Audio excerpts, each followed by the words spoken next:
Kono inni kun kuma kudha lama jedhanii gatii re'ee gabaa magaalaa Adaamaa keessatti gatii hoolaa gatii re'ee meeqa meeqa akka ta'e har'a biloogiin keenya har'a gabayaati isin mul'isna har'a gabayaan kana fakkaata.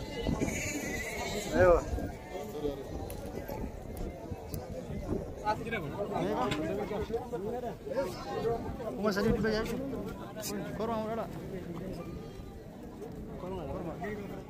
qal'aan isaa kuma sadii dhibba jaha tumaalessi bareedni hanga kuma jaha fi dhibba shanitti re'een qofti hoolaan hoosanii olii mire haasanii waliin jirra re'ee yookaan hoolaa bitu deema gatii isaa isin mul'ista. Kono inni kun kuma kudha lama jedhanii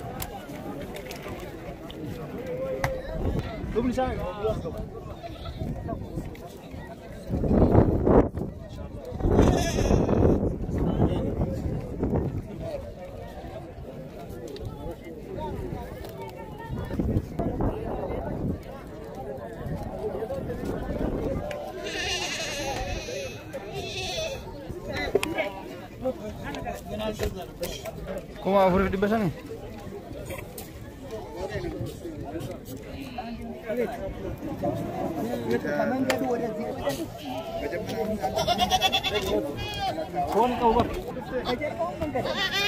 Inno meeqa gurraacha musadeela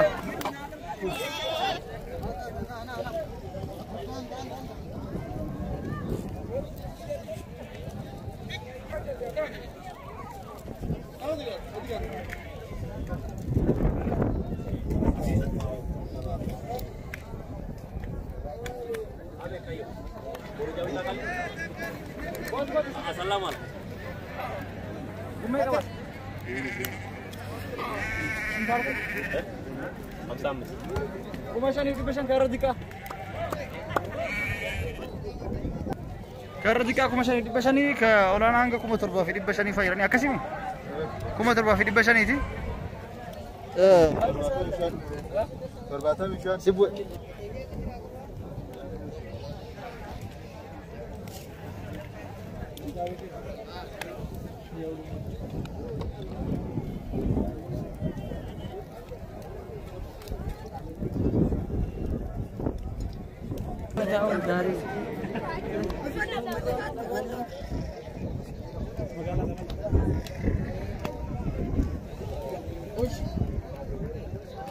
Akkuma argitan hoolaan irra xiqqaa hanga kuma shaniif dhibba shanii jedhaniini kan irra guddaa hanga kuma saddeet illee ni jira sanii ol illee ni jira re'ee guddaa tokko illee akkuma arginetti waamicha kuma kudha lama waamanii kuma kudha lamas jedhaniin kuma kudha tokko yoo akkam gatiin gabbuu hanga kuma saddeetiin gurguramaa jedhan wanni isin hin gaafatin gabaa kana keessatti gatii harree qofa hin gaafanne isin waan waa hunda gaafannee jirra jechuudha.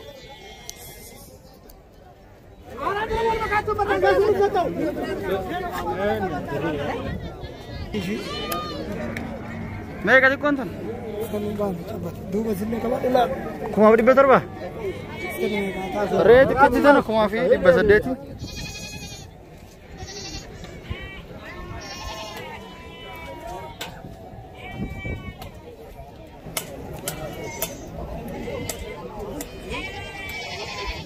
Oke, aku argitan kana fakkaata. Reen isin xiqqisuun kuma fi dhibba saddeet jedhanii har'a guddaa hanga kuma kudha lamaati.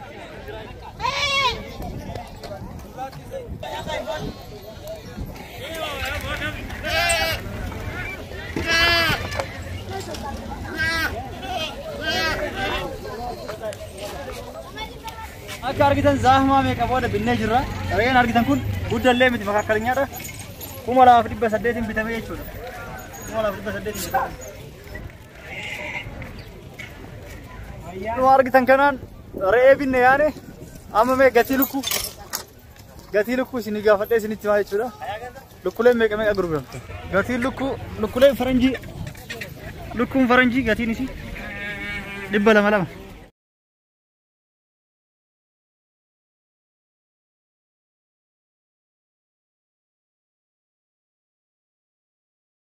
Gati 400.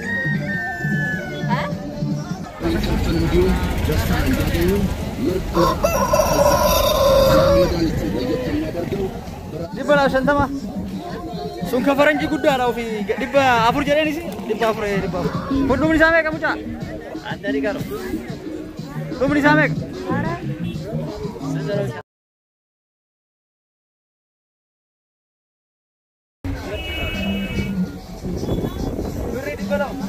birri dibba lama dhaltu antani silaa dhaltu suyyuu gatiin dabaluu qaba illa illee waan buusu jechuudha akkasin beekta silaa jiran dabaluu qaba meeqa waan ayyaana deemte bare moo kam ayyaana irratti namni inni kan ta'e kan duraan jirra. amma miskiin hiyyees maal nyaatare maal qaltee nyaata hiyyees Akkuma kimi isaatti naga dhibba shantamaatti. aga dhibba shantama dhukkubee xiqqoolee jechuudha Hin jedha nama masuma keessa. maatii biyyeettu kasu naa meeqaa geessire Yaa'u lukkumaan ayya galatama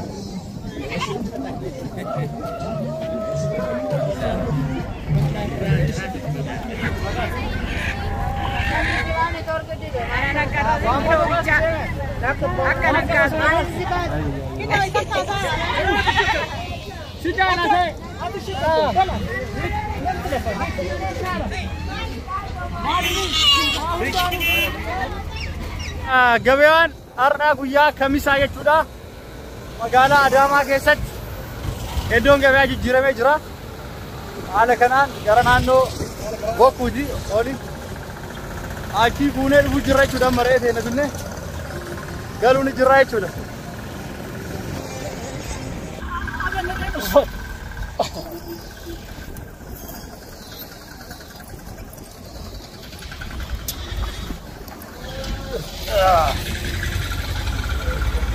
Adamaatu jala tergambar kita nunggu waktu makan tadi. Ini frente karena mana kalah jerah. Karena nyana wali nyana ini. Kota karena wali nyana. Aku jelasin tak kerja itu phone itu dijual lesin tak kerja wali nyana. Iya kah? Opa anu ya gagal. Wali nyana kota kah?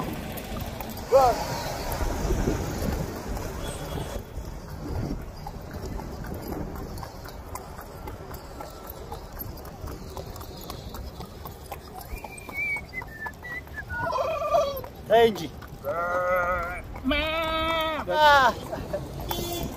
Karaan kun Adaamaa keessa karaa Bokkuu nama baasu jechuudha gara karaa Asallaa jechuudha. Karaa Asallaatti karaa nama baasu karaa Arsii keessa achi na baasa jechuudha. Asii olee deeman jechuudha. Asii achi gara magaalaatti jechuudha. Yeroo gabaan duraanii garas ture achirraa jijjiiramee jira namoonni Adaamaa beektan. Kan beekan illee siin barsiisna Adaamaan kana fakkaata. Wakturaaf magaalaa Adaamaa keessa guutuu isaa tolcheetiin si waraabee siif gadhiisa jechuudha. Biloogii kanatti aansuudhaan. Logi berapa orang jalan ada yang ini gadis. Orang ini sering tahu. Kunci kami tahu. Tahu. Akan mati. Akan nama tulan ni. Garin dia muna kalian seperti wah jadi ini adun le duga waras duga teman. Nama tulan cu. Awal ini rakyat udan. Awal tapi. Udan tahu.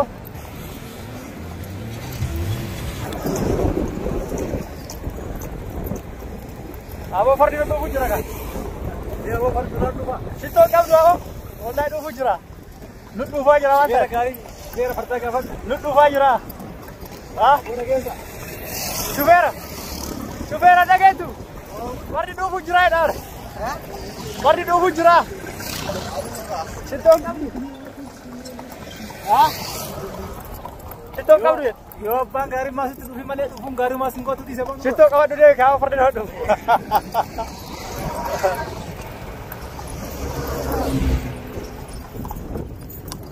Parti ke rumah apa? Hah? Hindubat. Hindubat.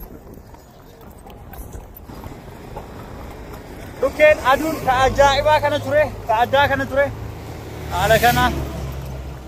Amma ke sabane chura. Akas. Asing keessa achi gorraa. Achi immoo asfaaltiin argitan ka asiin achi keessa ol seene baabur xaabiyaa achi gara magaalaa keessa waan gad deemneef xiqqoo achi gasiinee baajaajii qabanna jechuudha. Kanaaf keessa gaarii asii ol karaan kun karaa argitan karaa ajaa'ibaati. Ganda duraan Adaamaa keessa daangaa isaatirraa qilee yookaan immoo boolloo guddaa ture jechuudha. Isa tuyyuu sirreeffamee baabur xaabiyaan asiin jira. Baabur xaabiyaan guddaan yoo laalan Fooqin achi ijaarame gamoon achi ijaarame ajaa'iba bareedaa biyya alaa fakkaata malee biyya keessa illee fakkaatu. Asfaaltiin kullee duraan bakka kana guyyaa sa'aatii 10 dhufan. Asfaaltii amma deemaa jiru kana kan ta'an ajaa'iba bareechanii dalaganii. Bineensa fa'aa jira guyyaatti sa'a 10. Bineensi ni haa yeroo karaa qilee bashannanaaf gara Adaamaa wanni daangaa isaa yoo deemnu haala kanaan duraan bineensa fa'aa guyyaanuu ni argama. Amma kun akkatti magaalaa ta'aa jira daangaa isaa jechuudha. Daangaa caafii gara Adaamaatti jechuudha. Karaan amma asfaaltiin akka bareedee irra deemaa jiru ka argitan kun qilee ajaa'ibaa ka namuuyyuu hin tolche jedhee hin yaadamne turan. Akkas ture amma ajaa'iba bareeda baabur xaabiyaa asiin deemanii baabur xaabiyaan asii ol jira gamoon isiitti mul'atu asii oliin jira.